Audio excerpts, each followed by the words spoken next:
Oke. Assalamualaikum warahmatullahi wabarakatuh. Baik, kami dari kelompok 5. Di sini kami akan menjelaskan materi tentang propagasi default route. Jadi,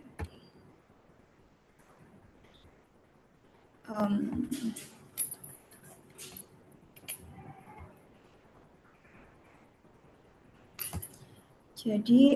default route adalah jalur kemana saja jika tidak ada jika tidak ada jalur spesifik yang ditemukan.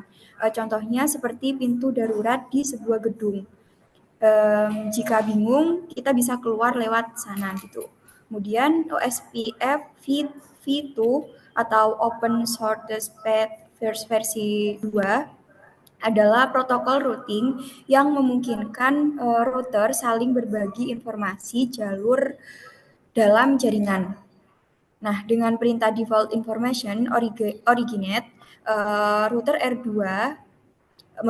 memberitahu router lain kalau artinya kalau kamu tidak tahu harus mengirim paket kemana saja, kirim saja ke saya gitu. Nanti hasilnya semua perangkat dalam jaringan OSPF bisa terhubung ke jaringan luar atau internet melalui router R2. Oke, untuk selanjutnya akan dijelaskan oleh teman saya. Jadi next, sebagai contoh, jadi R2 dikonfigurasi dengan loopback interface untuk mensimulasikan koneksi ke internet. Jadi default route kemudian dibuat dan disebarkan ke semua router lain di jaringan OSPF. Nah, saat mengonfigurasi static route, praktik terbaiknya adalah menggunakan IP address next loop. Namun, karena ini hanya simulasi dan tidak ada next loop nyatanya, kita menggunakan exit interface sebagai gantinya. Sebagai contoh, ada beberapa langkah untuk mengonfigurasi pada R2, yaitu yang pertama yaitu membuat interface loopback. Membuat interface loopback ini dengan IP 64.100.0.1/30. Kemudian yang kedua yaitu membuat default route. Kemudian yang ketiga yaitu mengaktifkan OSPF dan juga menyebarkan default route. Next slide.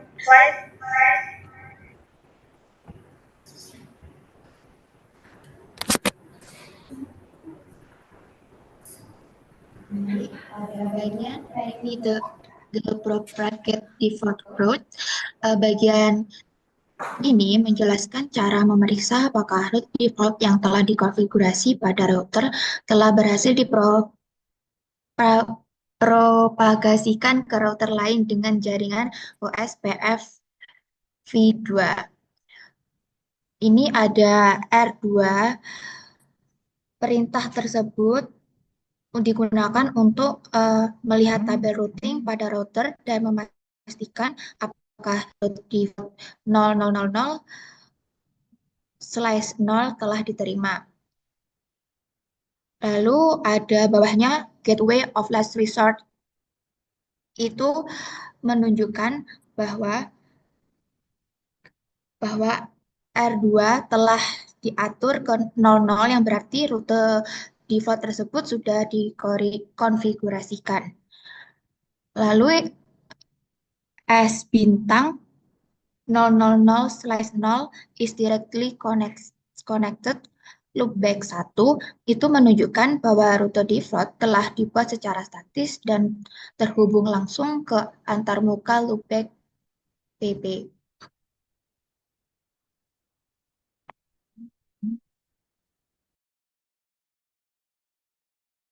Lalu selanjutnya untuk R1 ini memeriksa output pada R1.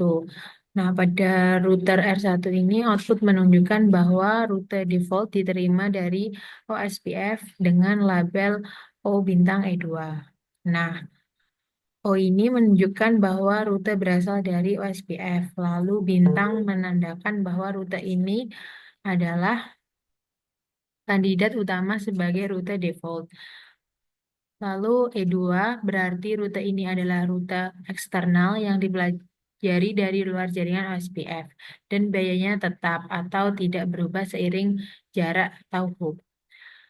Jadi, dengan melihat output dari perintah show offload, kita bisa memastikan bahwa rute default telah berhasil dipropagasikan melalui OSPF dari R2 ke R1 dan router lainnya dalam jaringan.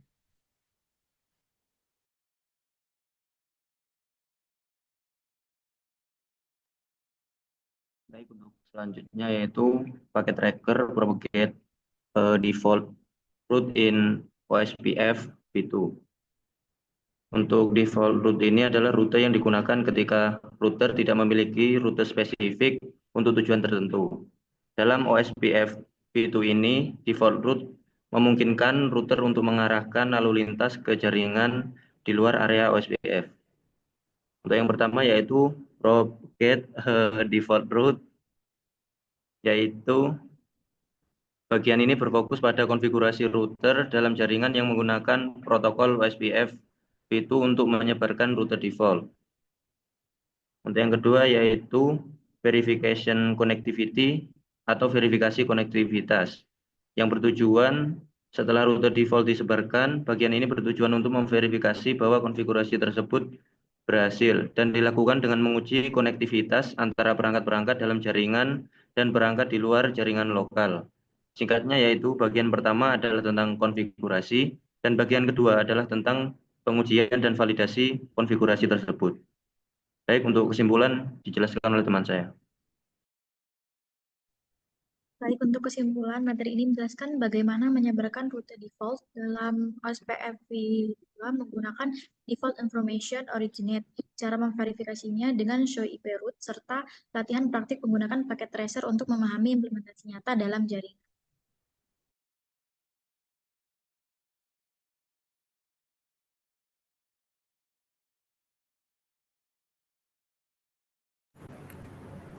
Oke, baik. Sekian untuk penjelasan materi pada hari ini dari kelompok 5. Kurang lebihnya mohon maaf. Kami sampaikan terima kasih. Wassalamualaikum warahmatullahi wabarakatuh.